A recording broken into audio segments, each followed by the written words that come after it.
शांति। Good morning.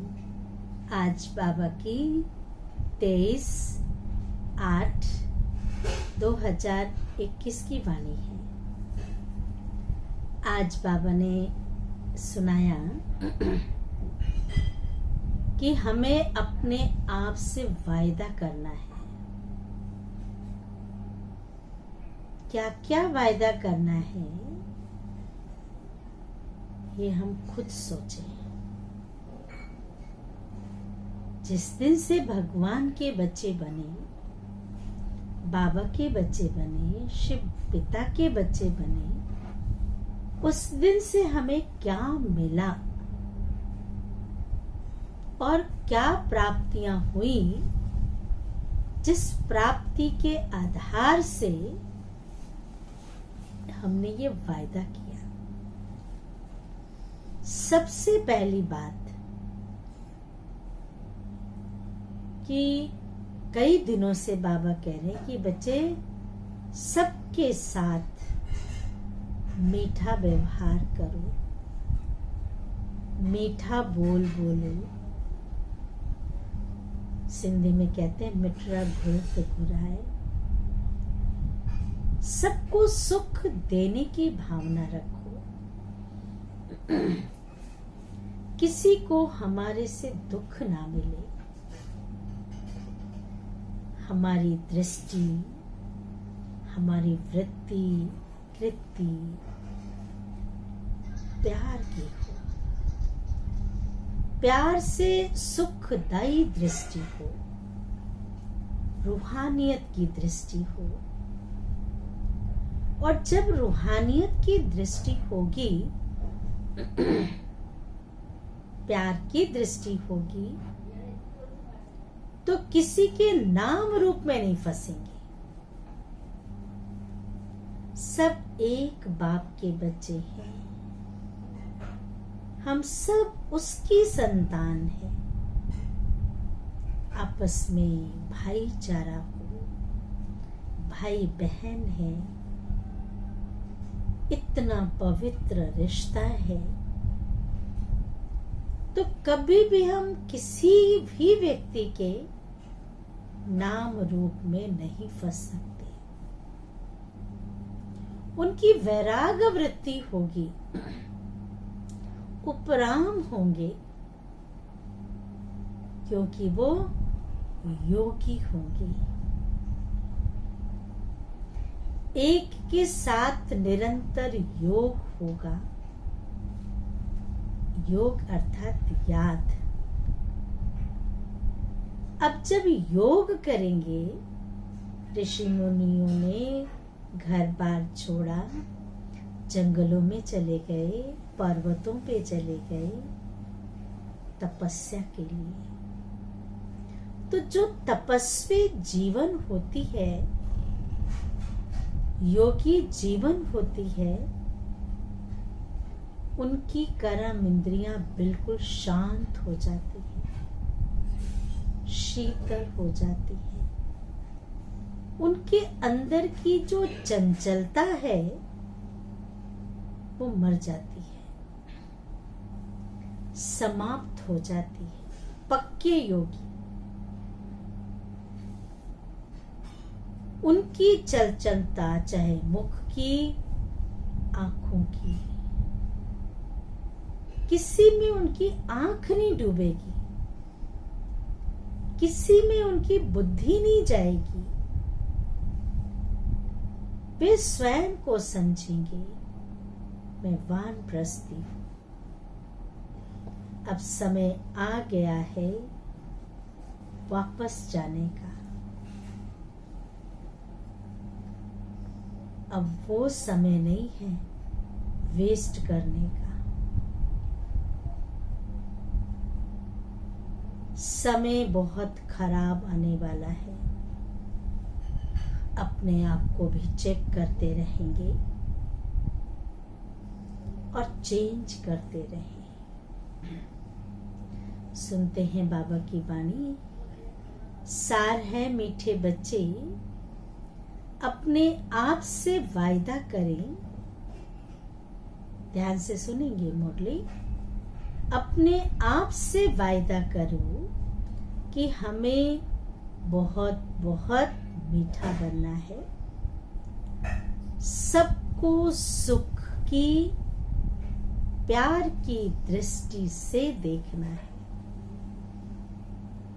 किसी के नाम रूप में, नाम और रूप, नाम मान शान, सुंदर हूँ, गोरी हूँ, रूपवान हूँ, नाम और रूप में नहीं फंसना।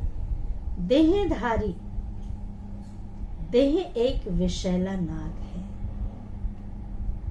इसमें विष भरे हुए हैं, काम, क्रोध, लोभ, मोह, अहंकार। क्या इन कोई नागों से दोस्ती करता है? कोई विष से दोस्ती करता है? पॉइजन से दोस्ती करता है? नहीं करता ना। परमात्मा से दोस्ती करो। अर्जुन ने कृष्ण से दोस्ती किया था, भगवान से दोस्ती करें। किसी को दोस्त, किसी के नाम रूप में फंसने की क्या आवश्यकता है? प्रश्न है, योग की सिद्धि क्या है? पक्के योगी की निशानी सुनाओ। उत्तर है, सब कर्म इंद्रियां बिल्कुल शांत शीतल हो जाए। यह है योग की सिद्धि। पक्के योगी बच्चे वह है, पक्के योगी बच्चे वह जिनकी कर्म इंद्रियां जरा भी चंचल ना हो, रिंचक भी किसी देहधारी में आंख न डूबे। मीठे बच्चे, अब तुम जवान नहीं, तुम्हारी वानप्रस्थ अवस्था है। अगर बुजुर्ग कोई ऐसी जैसी कोई हरकत करे तो लोग कहते हैं ना, देखा बूढ़ा होने के बाद भी कैसे कर रहे हैं। तो बाबा ने कहा तुम भी वानप्रस्थी हो, ध्यान रखना। गीत है, जाग सजनिया जाग नवयुग आया। जाग सजनिया जाग नवयुग आया। धारणा के लिए मुख्य सार है। पहले पॉइंट, दूसरी सब बातों को छोड़कर, दूसरी सब बातों को छोड़कर ज्ञान दान करना है।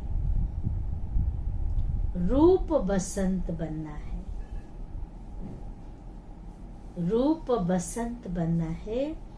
अपने अवगुणों को निकालने का पुरुषार्थ करना है। अपने अवगुणों को निकालने का पुरुषार्थ करना है, दूसरों को नहीं देखना है। दूसरी पॉइंट है, अपना स्वभाव बहुत मीठा बनाना है, बहुत मीठा बनाना है। सबके प्रति प्यार की दृष्टि रखनी है, रूहानियत की दृष्टि रखनी है। किसी को भी दुख नहीं देना है, दुख देंगे तो दुखी होके मरेंगे फिर। कर्म इंद्रियां जीत बनना है। वरदान है, अमृत वेले की मदद व श्रीमत की पालना द्वारा, अमृत वेले की मदद व श्रीमत की पालना द्वारा स्मृति को समर्थवान बनाने वाले स्मृति स्वरूप भव, स्मृति स्वरूप भव। विस्तार है, अपनी स्मृति को समर्थ बनाना है, अपनी स्मृति को समर्थ बनाना है, वह स्वतः स्मृति स्वरूप बनना है। तो अमृत वेले के समय की वैल्यू को जानो, क्या महत्व है। जैसी श्रीमत है उसी प्रमाण स्वयं को पहचान कर समय प्रमाण चलो तो सहज सर्व प्राप्ति कर सकेंगे और मेहनत से छूट जाएंगे। प्राप्ति भी होगी, मेहनत से छूट जाएंगे। अमृत वेले के महत्व को समझकर स्वयं भगवान वरदान लौटाते हैं। समझकर चलने से हर कर्म महत्व प्रमाण होंगे। उस समय विशेष साइलेंस रहती है, इसलिए सहज स्मृति को समर्थवान बना सकते हो। स्लोगन है, याद और निस्वार्थ सेवा द्वारा, याद और निस्वार्थ सेवा द्वारा माया जीत बनने वाले ही सदा विजयी है, सदा विजयी है। अच्छा, ओम शांति, ओम शांति, ओम शांति।